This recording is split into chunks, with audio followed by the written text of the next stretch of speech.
నేను ఒకటే మిమ్మల్ని అందరినీ 40 ఏళ్లుగా నేను చూసినటువంటి మార్పులు ఇవన్నీ. ఇదే సింగపూర్ గవర్నమెంట్ వచ్చినప్పుడు నేను సమైక్య ఆంధ్రప్రదేశ్లో హైదరాబాద్లో ఉప్పల్ దగ్గర సింగపూర్ సిటీ టౌన్షిప్ కట్టమన్నా. బ్రహ్మాండమైన టౌన్షిప్ నిర్మాణం చేశారు. హైటెక్ సిటీలో పెట్టుబడులు పెట్టారు. అదే సమయంలో మళ్ళీ నేను ఎలక్షన్ ముందు 2014 కంటే ముందు చెప్పాను, నాకు సింగపూర్తో సంబంధాలున్నాయి, ఆంధ్రప్రదేశ్ రాష్ట్రానికి రాజధాని లేదు, మీరందరూ ఆశీర్వదిస్తే అమరావతి సింగపూర్ లాగా తయారు చేస్తానని ఆ రోజు హామీ ఇచ్చా. ఆ తర్వాత మీరు చూస్తే నేను నేరుగా సింగపూర్కి వచ్చాను. ఫస్ట్ టైం నేను ముఖ్యమంత్రి 95 అయితే సింగపూర్కి రాలా, అమెరికాకి వెళ్ళా. 15 రోజులు తిరిగా, అన్ని కంపెనీలు కలిసా. కడాన మైక్రోసాఫ్ట్ అధినేత బిల్ గేట్స్ కూడా కలిసా. మొత్తం తిరిగి ఐటీ కంపెనీల్ని ఇండియాకి తేవడానికి, ఆంధ్రప్రదేశ్ తేవడానికి ఆ రోజు కృషి చేశా. రెండోసారి ముఖ్యమంత్రి అయిన తర్వాత నేరుగా సింగపూర్కి వచ్చి, నాకు రాజధాని లేదు, మీరేం చేస్తారో తెలియదు, టెండర్లు పిలవడానికి టైం అవుతుంది, నాకు ఫ్రీగా మాస్టర్ ప్లాన్ డీటెయిల్స్ తయారు చేయమని ఆ రోజు అడిగితే సెంట్రల్ క్యాబినెట్ తీసుకెళ్లి ఆ రోజున్న ప్రధానమంత్రి లీ గారైతే ఇమ్మీడియట్గా ఆంధ్రప్రదేశ్ అమరావతికి మాస్టర్ ప్లాన్ తయారు చేస్తామని, ఫ్రీగా తయారు చేస్తామని చేసి పెట్టిన దేశం సింగపూర్ దేశం.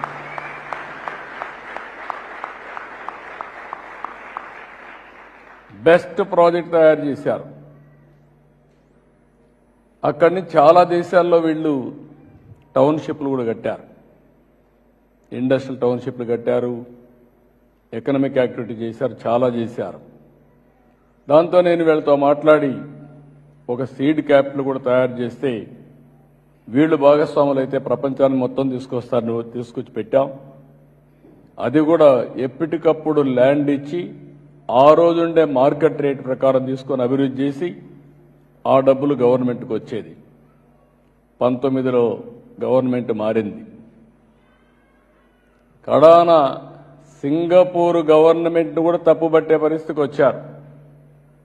ఈరోజు నేను వచ్చింది పెట్టుబడులు నేను సాధిస్తాను కానీ రాష్ట్ర ప్రతిష్ట పోతే, బ్రాండ్ పోతే శాశ్వతంగా ఆంధ్రప్రదేశ్ రాష్ట్రం నష్టపోతుంది. ఆంధ్రప్రదేశ్ రాష్ట్రంలో జరిగిన నష్టాన్ని సింగపూర్ గవర్నమెంట్ కూడా చెప్పి మళ్లీ రికార్డు స్ట్రైటన్ చేయాలనే ఉద్దేశంతో నేను ఈ పర్యటనకు వచ్చానని చెప్పి కూడా నేను మీకు తెలియజేస్తున్నా.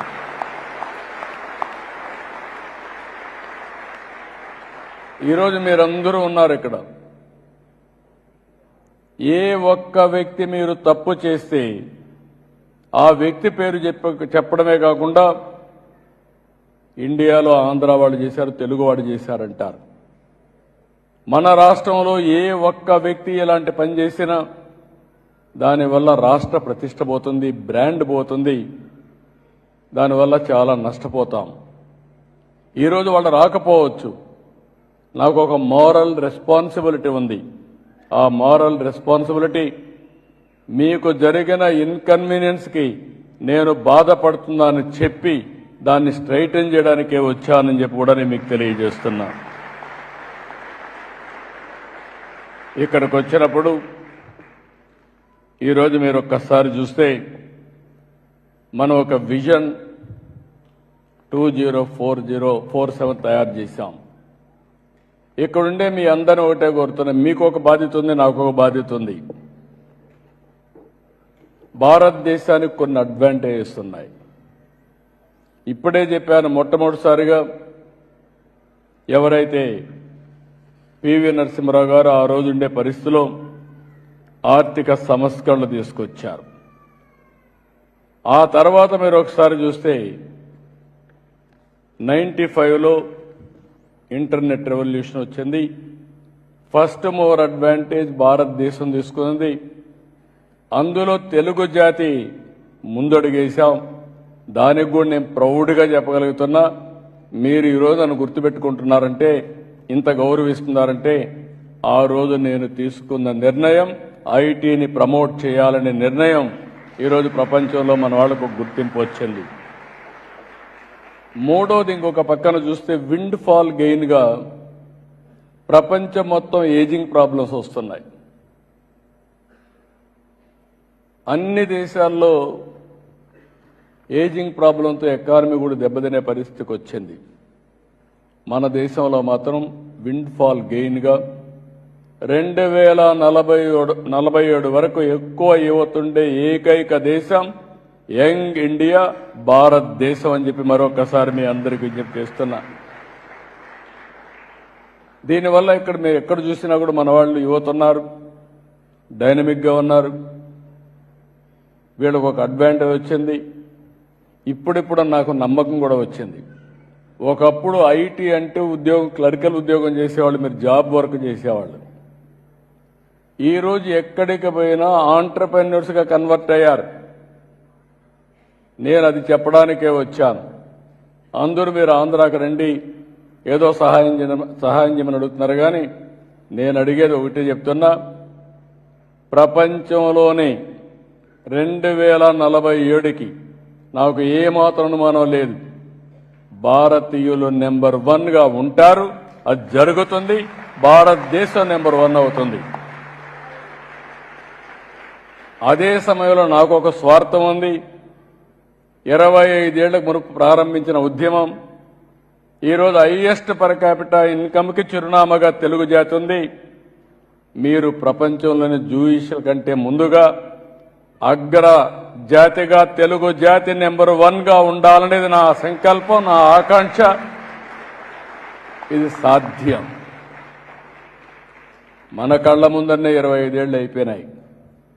ఇంకొక 25 ఏళ్ళు 2047 నెంబర్ 1 అయ్యే అవకాశం ఉంది. ఇంకొక అడ్వాంటేజ్ మీరు ఒకసారి చూస్తే, right time, right place, right leader, that is Narendra Modi. ఇది మన అందరికీ ఒక పెద్ద వరం. ఇది నేను భారతదేశంలోనే ఒక సీనియర్ లీడర్గా నేను చెప్తున్నా. చాలామంది ప్రధానమంత్రులను చూశాను, చాలామంది సమకాలికులతో మాట్లాడాను, పనిచేశాను. ఒక మాటలో చెప్పాలంటే, నేను 1995లో ముఖ్యమంత్రి అయ్యా, 1978లో ఎమ్మెల్యే అయ్యా, 80లో మంత్రి అయ్యా. ఇప్పుడుండే నాయకులందరినీ చూస్తే అందరూ నా తర్వాత వచ్చిన వాళ్ళే తప్ప ఎవరూ అప్పట్లో వచ్చిన వాళ్ళు కూడా లేరు. కానీ అనుభవంతో చెప్తున్నా, ఈరోజు మీరు చూస్తే approval rating of world leaders July 2025 నిన్నే వచ్చింది.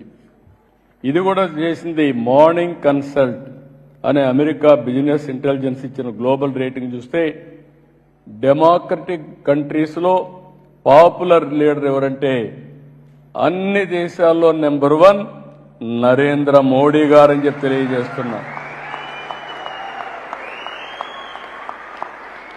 అంటే ఆయన మీరు చూస్తే 75% అప్రూవల్ రేటింగ్.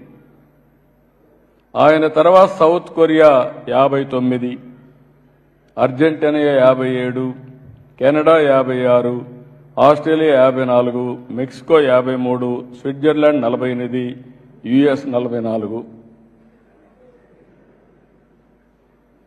అంటే దీనికంటే మనకు గర్వకారణం ఏం కావాలని మిమ్మల్ని అడుగుతున్నా. దేశానికి గుర్తింపు తీసుకొచ్చాడు, ఒక స్టెబిలిటీ వచ్చింది.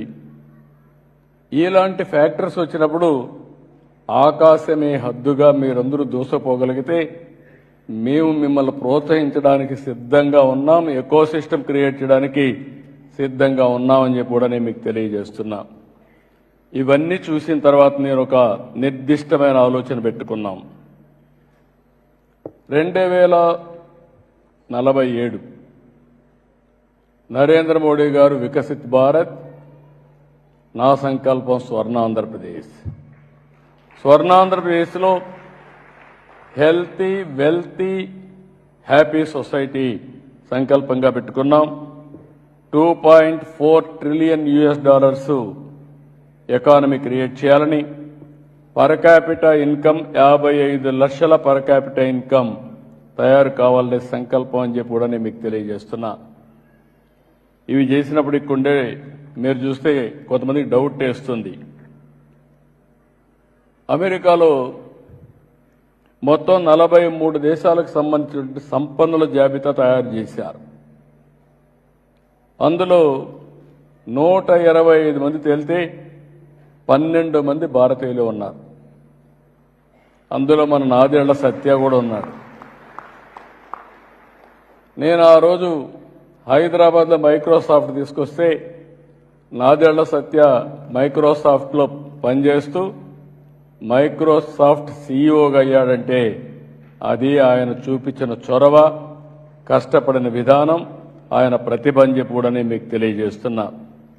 ఈరోజు అమెరికాలో పర్ క్యాపిటల్ ఇన్కమ్ మీరు ఒకసారి చూస్తే 71,000 అమెరికన్స్ యొక్క పర్ క్యాపిటల్ ఇన్కమ్. అదే Indians per capital income 1,51,000, more than double. అదే మరి ఇంకొక పక్కన తెలుగు వాళ్ళు చూస్తే ఇంకొంచెం ఎక్కువే ఉంటారు, ఎందుకంటే వీళ్ళు ఆంటర్ప్రెన్యూర్స్గా ఉన్నారు. అయితే ఇక్కడ ఒక విషయం మీ అందరికీ గుర్తు చేస్తున్నాం. భారతదేశానికి, భారతీయులకి, మనకు కానీ ఒక మంచి అవకాశం, ప్రపంచానికి సేవలు అందించే అవకాశం వచ్చింది నాలెడ్జ్ ఎకానమీలో. ఈ అవకాశాన్ని దుర్వినియోగం చేసుకోకుండా మనం కానీ సద్వినియోగం చేసుకోగలిగితే ప్రపంచానికి ఉపయోగపడతాం, సమాజానికి ఉపయోగపడతాం. తద్వారా మన గౌరవం పెరుగుతుంది.